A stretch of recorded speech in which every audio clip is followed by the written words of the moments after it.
Hello and welcome to StudyIQ. I am Prashant Mavani. I hope you all are doing good, dear friends. Let your smile change the world, but don't let the world change your smile. Here, what I make out of this statement, and I think smile is basically our internal balance. Now, on regular basis, we encounter many people as well as many situations that will try to distort our internal balance. But we have to take this conscious decision on regular basis that whatever happens, we will not let these external things impact our internal balance. This is a very important concept to understand. And dear friends, if you want to download the PDF of today's discussion, check out my Facebook page or Twitter handle. I will share a link for you guys. And today we have two important news items. Because today is Sunday, we don't have editorials and articles in today's The Hindu newspaper, but we have got two special news items pertaining to judiciary, and I have added some more items on this thing. So basically we'll go through the current situation of judiciary. You will find that different views are presented by different people and things like that. So we'll take a bird's eye view on this judiciary, and judiciary is a very important topic for your pre as well as your mains examination. If you open your past papers, then you will find that you will find at least one question in your mains, and you will find at least one or two questions in your prelims as well pertaining to judiciary. So very important discussion that we are going to do on this subject today. But before that, let me share this good news with all of you. Good news is that up to 50% discount is available on our pen drive and tablet courses. To find out more, check out StudyIQ.com. Now let me tell you that this is going to last till 18th of April only. So make the most out of this, up to 50% discount. Now in today's The Hindu, on the first page, you will find this news item. Group of Supreme Court judges, basically 5 Supreme Court judges, they attempted to codify the broad duties of Chief Justice of India, particularly in allocating cases in his capacity as master of the roster. If you don't know what this master of the roster is all about, then check out a special video lecture. This is available both in Hindi and English. It is on our YouTube channel.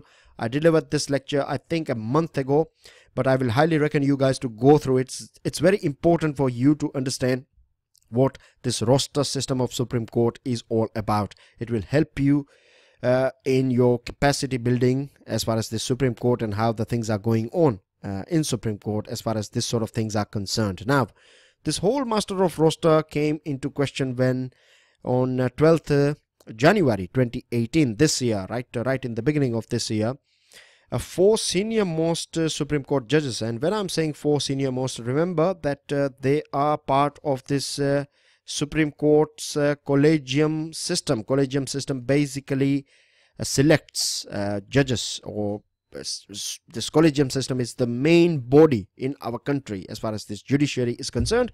These are the 5 people. You have 4 senior most Supreme Court judges, and then you have CJI as well. So this 5 judges will decide who will be elevated from High Court to Supreme Court, who will be transferred from one High Court to another High Court, and things like that, and with the appointment of High Court judges as well.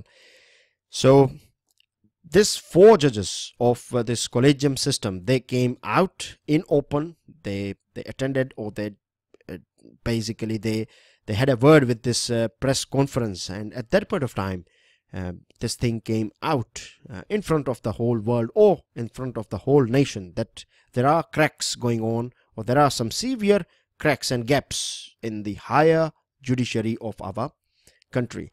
They said that recent Chief Justice of India, recent Chief Justices, they are not pointing their finger to just Mr. Mishra or Justice Mishra, but they said that last couple of judges, they have been very selective when it comes to allocating nationally important and sensitive cases. What is happening, or what used to happen before this master of roster list was out, and before that, what used to happen is basically the Chief Justice of India will decide that say for example, judge number X or judge named X will look after this particular case. So this is how it used to work. But now this master of roster, or this roster, is out. Roster is basically a list. It is basically a sort of chart that will that clarifies that if cases are pertaining to constitution, if cases are pertaining to, say for example, 2 different states against each other and things like that. I'm just giving you some rough examples here, right?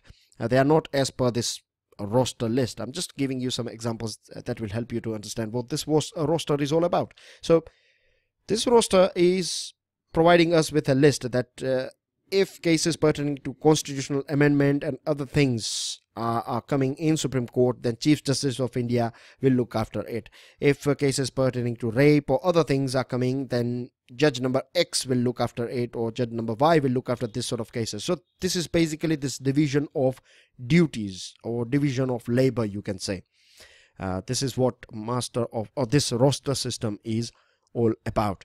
Now the thing is that this committee, this 5 members or 5 judges, right, they had a word with each other. They basically brainstormed on this thing, and what they are proposing, they are saying that there should be a committee. There should be a committee that will go through all these important questions pertaining to this roster thing. You cannot have a roster. That's what they are saying, that you cannot have this fixed roster system or fixed roster list.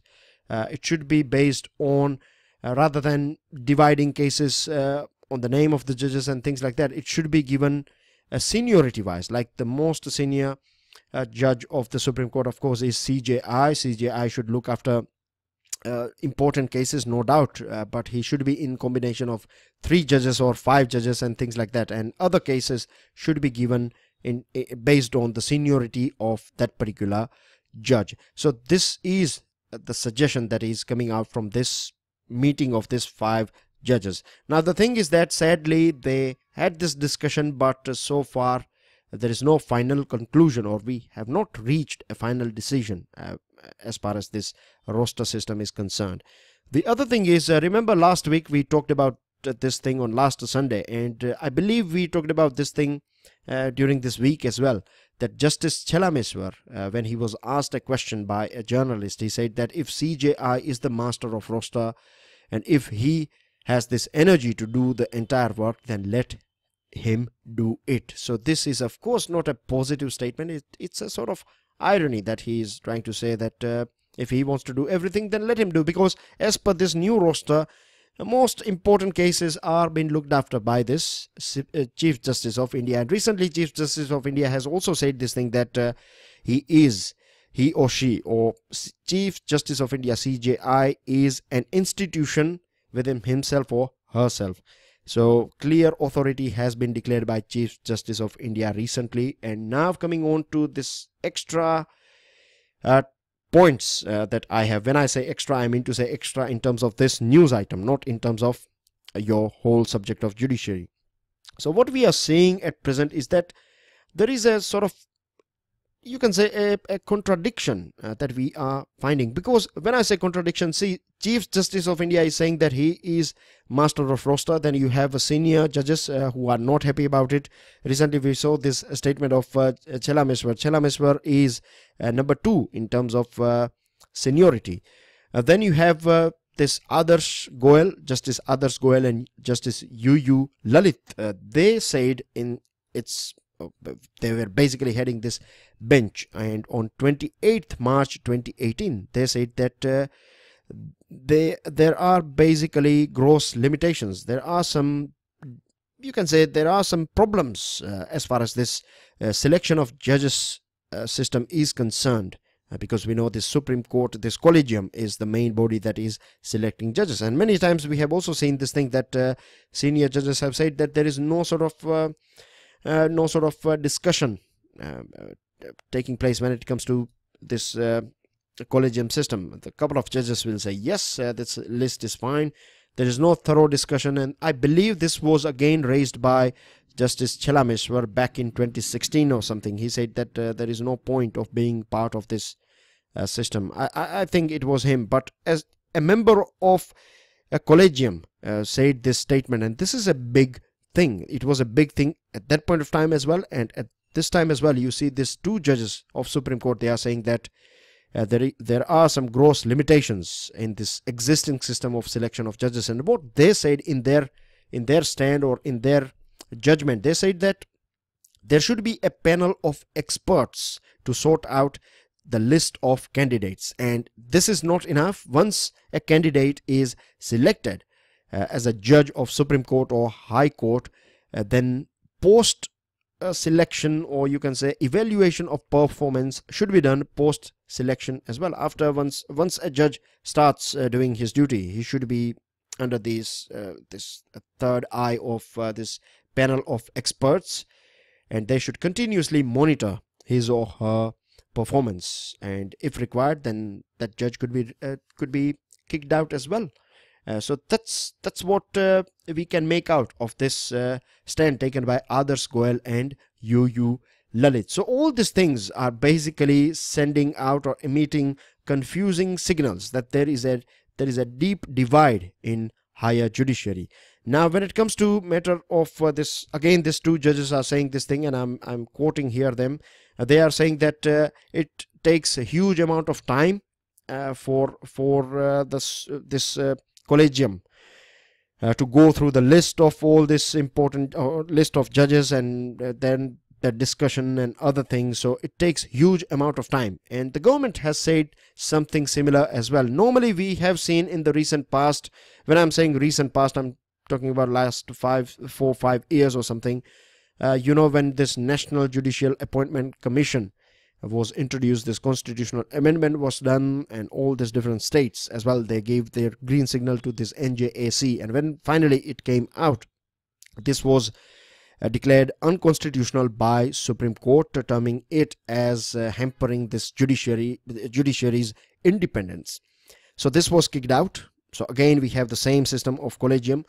Now since then we have seen these problems going on between judiciary and Government of India. We hardly see them on one page, but now when these two judges are talking about this panel of expert, something similar was said by Government of India as well.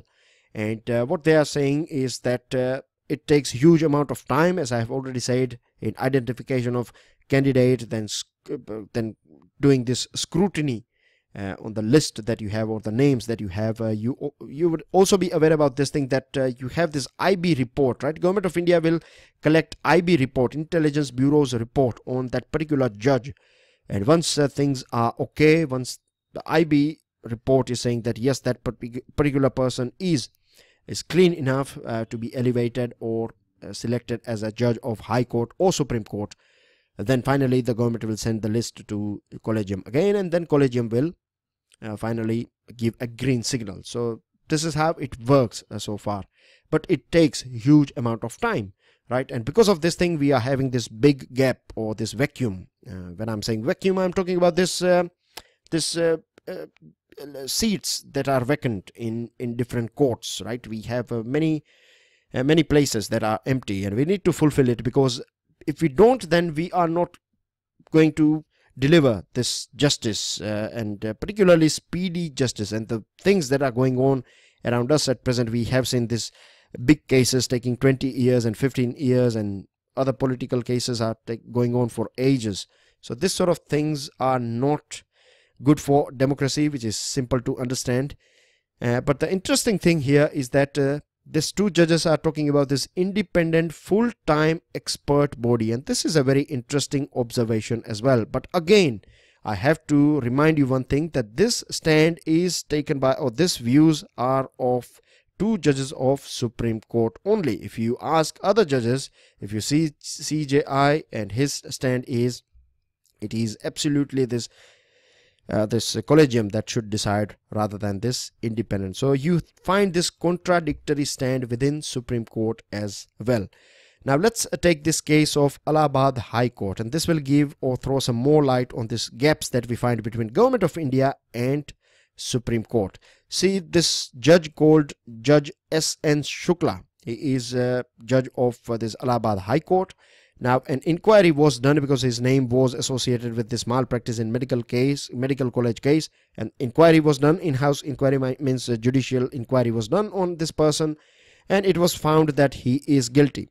So the Chief Justice of India recommended the impeachment of this particular judge. Now a letter was sent by Chief Justice of India to President's office as well as Prime Minister's office, and they are in practical dilemma. This Prime Minister as well as President, they are in practical dilemma. The thing is, as far as this President is concerned, of course it is the President who will appoint. Finally, it means, this oath taking ceremony and everything will take place in the front of President. But as far as this impeachment is concerned, President has virtually no role in starting this impeachment process. This process can be done in the legislature or done by legislature in the parliament only, and normally it is the Prime Minister who will, of course, because Prime Minister is the main man or main woman of this ruling party or this coalition.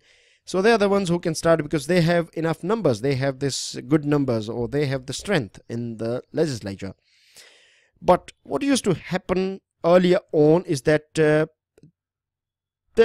used to be a sort of informal chat between Chief Justice of India and Prime Minister, and then Prime Minister will roll this whole process. At present, this judge is still in his office. There is no process of impeachment going on against him. The judge continues to sit in his office even though the work is taken from him, but officially he is a judge of Allahabad High Court. The other thing is, normally whenever we have seen this sort of impeachment cases, then the errant judge will resign and everything will be sorted out. But here we see that this whole threat of impeachment is not working on this Justice Shukla's case. At the same time, opposition parties, they are hoping, or they are trying to move this impeachment motion against Chief Justice of India, and here opposition is trying to send the signal that if any judge will just in case manipulate anything on this Ayodhya Ram Janmabhoomi case, then that particular judge may face this impeachment. So you can see that you will find this contradictory thing, isn't it? Opposition is doing something else, Prime Minister still not started this whole process, legislature has not started this process of impeachment in case of this Shukla. Impeachment process, something that was a big threat for judges earlier on. Now you can see the judge is continuing in his office. At the same time, you find different judges like Chelameshwar is saying something else. Chief Justice of India is arguing for this master of roster. You have two judges of Supreme Court, they are calling for this expert group. Now you also find that government is also on the same page when it comes to this expert panel to select judges and go through the scrutiny and other things. So it's very, the water is basically very muddy when it comes to Supreme Court or higher judiciary. There is definitely a deficit of trust within higher judiciary. There is a big gap between the communications that we are seeing between Government of India and Supreme Court, and this sort of things are not healthy for our democracy. I hope things are clear to you now, right? And of course I will say that yes, we need this expert panel. We need more transparency, to be honest, when it comes to selection of judges. We need to know how decisions are taken by Supreme Court's this collegium system, how they are taking decision, what are the things that they take into consideration when they are elevating a judge or appointing a judge in higher courts or higher court or high court or Supreme Court. And one more item, this is the second news item that I was talking about. In a memorial lecture in this NL Belkar, this Justice Chelameshwar said that he is not blaming anyone, but he is concerned about his grandchildren. He said that if we don't save our judiciary, if we don't sort out the problems that are faced by our judiciary, then our future generation won't be able to live with dignity. I hope things are clear to you now. Now moving on to important news item. The big news item that we have on the front page is that more than 100 missiles were launched in Syria by this USA, Britain and France. Now these three countries are permanent members of United Nations Security Council. I'm sure you are aware about this thing, that Russia is on the side of Bashar al-Assad. Russia is again a superpower. It is again a member of United Nations Security Council, and here you can see a clear divide. You have three countries of Western world, and then you have Russia here.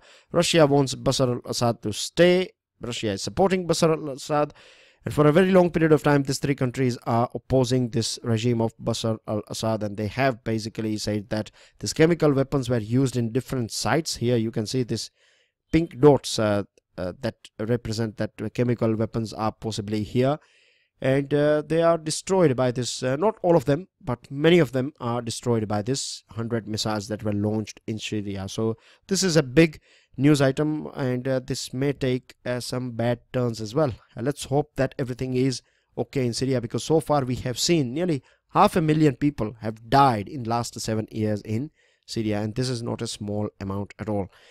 Good news is that finally this MLA of Uttar Pradesh is under CBI's arrest, and he was grilled for 12 hours. And the bad news is that after Allahabad High Court wrapped this state government, only then after that they filed an FIR against this person. So this is a very, you can say, negative side or negative phase of this government of Uttar Pradesh. And then you have Kerala as a first state to file this review petition in this SC/ST Act. We have talked about it in detail, so I don't think so I have to go in depth as far as this case is concerned. This Supreme Court's stand on this SC/ST Act recently. Then you have this protest going on in Kashmir, and why not? There should be a protest, isn't it? Because of this small girl was raped by this devils, and I hope that we find this delivery of justice as soon as possible, and let's hope that we don't find this sort of things. It's very sad to hear this sort of news items.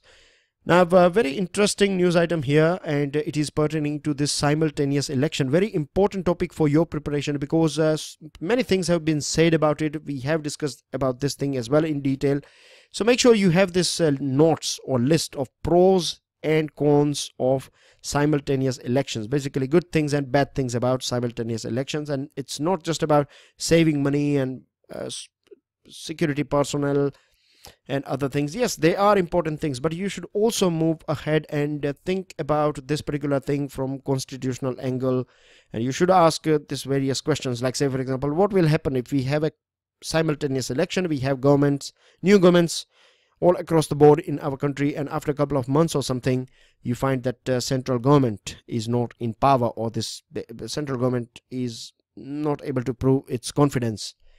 So what will happen? Do we conduct elections again? And if we do, then what will happen? What would be the cost and things like that? So these are the things that you have to ask. So basically the news item is saying this thing, that Law Commission is going to come out with its report on this simultaneous election, and as per the latest news, we are going to have simultaneous elections. So it has recommended, it's not that we are going to have, but it is likely, this Law Commission is likely to recommend that we can have the simultaneous election in 2019 and 2024. So let's wait and watch. Final item, last item, is about Mr. Modi may fly to China very soon, and hopefully bilateral relationship between both these countries will be repaired. Things are not that good, even though we are biggest trading partner, one of the biggest trading partner for each other, but then as well we are neighbors, and then we have many problems as well.